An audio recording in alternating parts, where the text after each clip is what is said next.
Nausog sa Pebrero ang pagbasa ng sakdal dapat ngayon kay dating Senador Bong Revilla at mga kapwa-akusado sa Ghost Flood Control Project sa Bulacan. Nagayon kasi sila ng mga apela. Hakbang na tingin ng prosekusyon ay delaying tactic. Isa sa mga hiling ni Revilla ang malipat ng piitan. Kaya ang mga maestrado ng Sandigan Bayan siniyasat mismo ang selda ni Revilla sa New Quezon City Jail. May report si Maki Pulido. Babasahan dapat ng sakdal si dating Senador Bong Revilla at 6 na kapwa-akusado mula DPWH Bulacan 1st District sa Sandigan Bayan 3rd Division. Pero imbes na tumugon sa kasong malversation kaugnay sa 92 million peso Ghost Flood Control Project sa Pandi, Bulacan, naghain ng mga musyon ang mga akusado.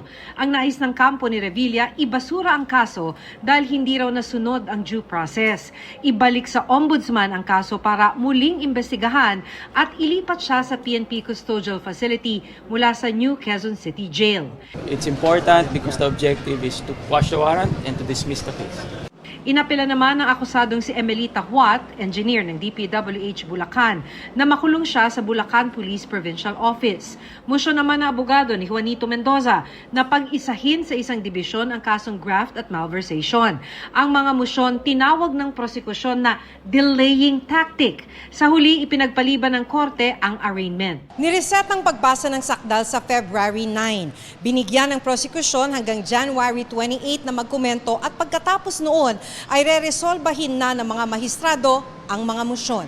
Matapos ang pagdinig sa 3rd Division, diretso sina Revilla sa 4th Division para naman sa arraignment ng kasong graft. Si Emelita Huat lang ang tumugon ng not guilty, habang ang kampo ni Revilla umapela ring ibasura ang kaso at ibalik ito sa ombudsman. Nagtaka nga si 4th Division Chair Michael Musngi kung bakit naghain pa ng mga musyon ng depensa dahil tatagal daw ang paglilitis. It's the right of the accused to invoke speedy trial, but as far as we're concerned, we are exhausting all possibilities. We will take our chances there. Nireset din ng 4th Division ang arraignment sa February 9. Para malaman kung may basehan ang hiling ng kampo ni Revilla na malipat sa PNP Custodial Center, ininspeksyon mismo ng 3 hukom ng Sandigan Bayan ang Quezon City Jail Male Dormitory.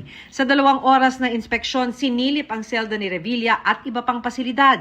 Paglabas nila bago mag-alas 2 ng hapon, tikom ang bibig ng mga hukom. Wala naman po kami nakikitang basihan. We assured them that this is a secured facility, bago, modernong facility at mas makatao nga. Mag-isa sa selda si Revilla habang nakabukod pero magkakasama ang 4 na kapwa-akusado. Because of their statements implicating the former senator, ayaw po nilang parang complicated kung magsasama-sama po sa selda. Ininspeksyon din ng mga mahistrado ang female dormitory sa Camp Karingal kung saan naman nakapiit ang babaeng kapwa-akusado ni Revilla.